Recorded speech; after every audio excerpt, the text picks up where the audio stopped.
మరి ఎందుకు మనకి కంపల్సరీగా? ఎందుకంటే ప్రవీణయ్య గారు నేను మన నుంచి అడుగుతున్నా, నీ దగ్గర వద్దని, నీ దగ్గర వద్దు, నీకు పని ఉంటుంది అంటే, కాదు నేను పెట్టాలని. నిన్న సాయంత్రం కూడా ఫోన్ పెట్టా, ఎందుకంటే వేరే కాడ పెడితే నేను రాలేవను, ఏ టైం అయినా సరే నేను మా ఇంటికాడ నేను అందుకుంటాను. ప్రార్థన పెట్టిందే దేని గురించి? ఆయన రావడం కోసం. ఇక్కడ వేరే కాడైతే అందుకోలేవను, ఇక్కడైతే నేను వస్తాను పెట్టింది కోరిక. ఇందాక కూడా ఫోన్ చేసిన, ఏమన్నా అయ్యగా మా దగ్గరే పెట్టండి, నేను వస్తాను. మరి వేరే నా కారు పని ఉంది, నేను వదిలేదు ఎందుకు అనుకోవచ్చు, కారు పని ఉందిలే ఎందుకు రాకుండా ఉంటాయని. కాబట్టి కంపల్సరీగా మనందరం కూడా, ఎందుకంటే ఎంతోమంది సేవకులు ఎట్లొచ్చారు, ఏసన్న గారికి నడివిరిగినా పోయి వాక్యం చెప్పిండు ఆ రోజు. నడు ఈరోజు ఎట్లుంది ఆ సేవ, ఎట్లుంది? దీవించబడింది. తర్వాత శాలేం రాజు గారు, మీరు అందరూ వినే ఉంటారు సాక్ష్యం, వాళ్ళ కొడుకు సాక్ష్యం విన్నారు, అనుకుంటున్నారు వాళ్ళ కొడుకు గురించి. ఒక దగ్గర మీటింగ్కి డేట్ ఇస్తే అన్నం తినుకుంటే పిల్లగాడికి గుడ్డు పెడితే, ఆ పిల్లగాడి జ్వరంలో తినుకుంటే పడిపోతే ఏం చేయాలి, కొడుకు సహోదరికి పడిపోతే ఆ కొడుకుని అట్టుంచి మీటింగ్ పోయింది చెప్పడానికి. హాస్పిటల్కి కూడా తీసుకోకుండా నువ్వు ప్రార్థన చేయని చెప్పి భార్యకు చెప్పి ఆ కొడుకుని అట్టు వదిలిపెట్టిపోయిండు వాక్యం చెప్పడానికి. ఫస్ట్ అది ఎప్పుడు సేవ స్టార్టింగ్లో 20-30 మంది విశ్వాసాలు ఉన్న టైంలోనే. వచ్చేసరికి కుమారుడికి స్వస్థత. ఈరోజు సేవకులు ఈరోజు దేవుడు వాడుకుంటున్నాడు. మరి ఎందుకు వాడుకుంటున్న వాళ్ళు? అన్నీ కూడా వాళ్ళు త్యాగం చేశారు, ప్రతిదీ కూడా. కాబట్టి కంపల్సరీగా మనం ఏం చేయాలి? సేవకుల కొడుకంటే మనం సరి చేసుకోవడం, మనం సేవకుల కొడుకంటే మన వాక్యం, ఈ దేవుడు ఏం మాట్లాడుతారో నాలో ఇంకే లోపం ఉందో సరి చేసుకోవాలని ఎవరికి కూడా లేదు. సేవకుల కొడుకంటే ఏముంది, పోకపోతే ఏమైంది? మరి దేవుడి గద్దింపు రావట్లేదో నాకే తెలియదు. దేవుడి గద్దింపు వస్తుందా నాకు తెలియదు, కానీ నేను సేవలోకి వచ్చిన తర్వాత ఒక్కసారి నేను మానుకుంది, అది కూడా దేవుడయ్య గారి దగ్గరే.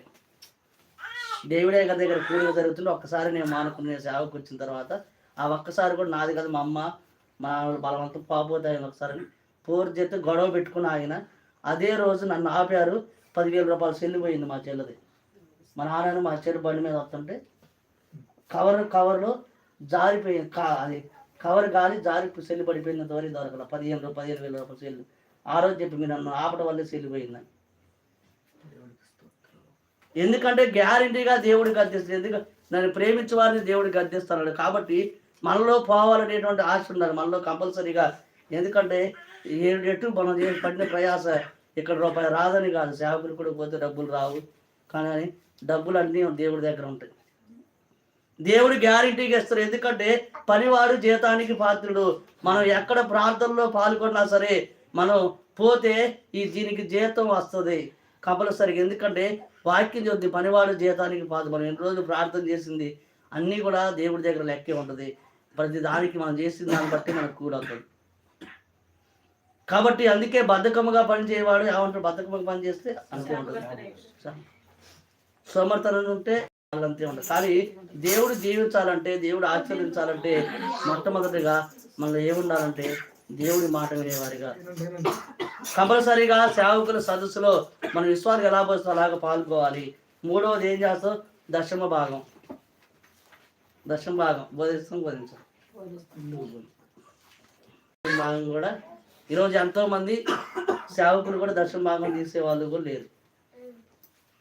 దశమ భాగం తీసే సేవకులు లేరు. దానికి దశమ భాగం ఇక తీయాల్సిన అవసరం లేదు. నేను సంఘంలో వాడుతున్నా, నా సేవలో వాడుతున్నా అనే వాళ్ళు కూడా ఉన్నారు. కానీ అది కరెక్ట్ కాదు. ఎందుకంటే మన విశ్వాసాన్ని బోధించే మనం కూడా కంపల్సరీ చేస్తేనే మనకు ఆశీర్వాదం, చేయకపోతే ఆశీర్వాదం ఉండదు. కాబట్టి తర్వాత మనం బోధిస్తాం, కానీ బోధించే మొట్టమొదటి మనం సరి చేసుకోవాలి.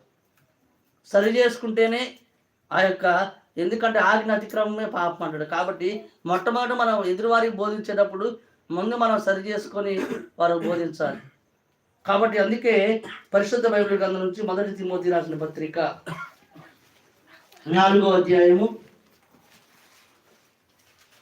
1 తిమోతి రాసిన పత్రిక 4వ అధ్యాయము 16వ వచనం. నిన్ను గూర్చియు నిన్ను బోధన గూర్చియు కలిగి ఉండు, వీటిలో నిలకడగా ఉండుము. నీవిలాగు చేసి నిన్నును నీ బోధ విని వారిని రక్షించుకుందుము. చాలు. కాబట్టి ఏమంటుండు ఇక్కడ కూడా, ఏమంటుండు, నిన్ను గూర్చి నీ బోధ గురించి జాగ్రత్త కలిగి ఉన్నాను. మొదట ఏం చెప్పిన, మొదట మనల గురించి జాగ్రత్తగా ఉండాలని. మొదట మనం జాగ్రత్తగా ఉండి మనం బోధిస్తే అప్పుడు మన బోధ విన్నవారు రక్షించబడతారంట. పేతురు బోధిస్తే హృదయాలను నొచ్చుకొని బాప్తిస్మం పొందారు. కాబట్టి ఇక్కడ అధికారులు నిన్ను గూర్చి నీ బోధన గూర్చి జాగ్రత్త, మొదటగా మన గూర్చి జాగ్రత్త, మనం ఎలాగో జీవిస్తున్నాం, ఎలాగ నడుచుకుంటున్నాం. ఎందుకంటే దానికి పైన అంటాడు, ఏమంటాడు, నీ మాటలోను ప్రవర్తనలోను ప్రేమలోను విశ్వాసంలోను పవిత్రతలోను విశ్వాసులకు మాదిరిగా ఉండుము. ఇవన్నీ కూడా మనలో, మన విశ్వాసులకు మాదిరిగా ఉన్న తర్వాత అప్పుడు మనం బోధిస్తే ఏం చేస్తారంటే మన బోధ విన్నవారు రక్షించబడతారు. లేకపోతే మొదట మనం ఒకరికి చెప్తుంటేనే అందరూ కూడా ఏమనుకుంటారు, అసలు ముందు ఆయనకి లేదనుకుంటారు, ముందు ఆయనలోనే లేవు మనకి చెప్తుంది అనుకుంటారు. కాబట్టి మొదటగా బోధించే మనలో విశ్వాసులకు మనం మాదిరిగా ఉంటే తర్వాత మన బోధ విన్నవారు రక్షించబడతారు. కాబట్టి మొట్టమొదటిగా మనం వాళ్ళకి మాదిరిగా ఉండాలి. ఆ మాదిరిగా ఉన్న మనము ఏం మన బోధ కూడా జాగ్రత్తగా ఉండాలి. బోధ కూడా దేవుణ్ణి మొదటి దశలోనికులు అంటాడు, మేము మనుషులను సంతోషపెట్టి బోధ చేయట్లేదు, కానీ దేవుని సంతోషపెట్టే బోధ చేస్తున్నాం. దేవుని సంతోషపెట్టే బోధ ఎలాగుంటుంది? దేవుని సంతోషపెట్టే బోధలో సత్యం ఆగదు. దేవుని సంతోషపెట్టే బోధలో ఏముంటుంది చెప్పాలి మీరు. కఠిన మొదటి 2 తిమోతి రాసిన పత్రిక 3వ అధ్యాయము 15వ వచనం 15-17. 2 తిమోతి 3వ అధ్యాయం 15-16. దైవజనుడు సన్నద్ధుడై ప్రతి సత్కార్యమునకు పూర్ణముగా సిద్ధపడి ఉన్నట్లు దైవావేశము వలన కలిగిన ప్రతి లేఖనము ఉపదేశించుటకును ఖండించుటకును తప్పుదిద్దుటకును నీతి యందు శిక్ష చేయుటకును ప్రయోజనకరమై ఉన్నది. చాలు. ఏమంటుండో చెప్పాలి మీరు. దైవావేశం వలన కలిగిన ప్రతి లేఖనము ఎలాగ రాయబడ్డది బైబిల్ గ్రంథం? ఏమంటాడు? దైవావేశం వలన రాయబడ్డ లేఖనాన్ని ఇప్పుడు ఏమంటుండో కొన్ని చెప్పి కొన్ని ఆత్మానుడా. దైవావేశం వలన కలిగిన ప్రతి లేఖనము ఉపదేశించమన్నాడు. అవునా కాదా? మరి మనం చాలా మంది ఏమంటారు, అదేంటి ఉండదున్నట్టు చెప్తే వస్తారా? ఎవరు ఎట్టనుకున్నా సరే ఏమంటుండో దైవావేశం వలన కలిగిన ప్రతి లేఖనం ఉపదేశించమని. అది మాట్లాడటానికి విరుద్ధంగా ఉంటుంది. మరి దేవుడు ఎందుకు రాయాలా? విరోధంగా ఉన్నప్పుడు, అది పాపమైనప్పుడు దేవుడు ఎందుకు రాయాలా? బైబిల్ గ్రంథం పాపమా? ఎందుకు రాయాలా బైబిల్ గ్రంథంలో? నోవా గురించి ఎందుకు రాయాలి? నోవా కుమార్తెలు పాపం చేశారు, రాయకుండా ఉండొచ్చుగా బైబిల్లో. దావీదు గురించి రాయకుండా ఉండొచ్చుగా, దావీదు చేసిన మంచి రాసి పాపాన్ని ఆపొచ్చుగా. మరి ఎందుకు రాయాలి బైబిల్ గ్రంథంలో రాసిన? అంటే దేవుడు తప్ప? మరి చెప్పొచ్చుగా ఇక్కడ కూడా దైవావేశం కలిగిన ప్రతి కొన్ని మాత్రమే చెప్పాలని. ఏమంటాడు? దైవావేశం వల్ల ప్రతి లేఖనము కూడా ఉపదేశించమంటాడు, ప్రతి దాన్ని ఖండించమంటాడు, ప్రతి దాన్ని హెచ్చరించమంటాడు. కాబట్టి మనం దైవావేశం వల్ల కలిగిన ప్రతి లేఖము బైబిల్ గ్రంథంలో ఉన్న ప్రతి మాట కూడా మనం చెప్పవచ్చు. కానీ మనం తెలుసుకోవాల్సింది ఒకటి, ఆ చెప్పే మాట విశ్వాసులదే సేవకులదే, అంతే. ప్రతి మాట కూడా ఉపదేశించవచ్చు, ప్రతిదీ కూడా చెప్పవచ్చు. కానీ ఆ చెప్పే వాక్యము అది సేవకుల వాక్యం, విశ్వాసుల వాక్యమా?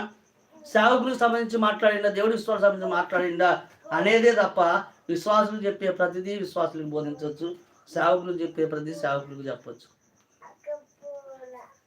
కాబట్టి అందుకే దైవావేశం కలిగిన ప్రతి లేఖనము, దైవావేశం వలన రాయబడింది కాబట్టి లేఖనము బైబిల్ గ్రంథము ప్రతిదీ కూడా చెప్పడానికి దేవుడు అధికారం. ప్రతిదీ కూడా చెప్పమని దేవుడు చెప్పి, ఆపమని ఎక్కడ కూడా దేవుడు చెప్పలేదు. ఎందుకంటే ఆపమని చెప్పేవాడైతే దేవుడే రాయకుండా ఉండొచ్చు. ఎందుకు రాయాలి దేవుడు? కాబట్టి అందుకే దైవావేశం వలన ప్రతి లేఖనము మనం చెప్పొచ్చు, కానీ ఆ బోధ కూడా మనం జాగ్రత్తగా బోధించాలి. ఇప్పుడు కాపర్లకు రాసిన పత్రికలు ఎన్ని ఉన్నాయి బైబిల్ గ్రంథంలో? 4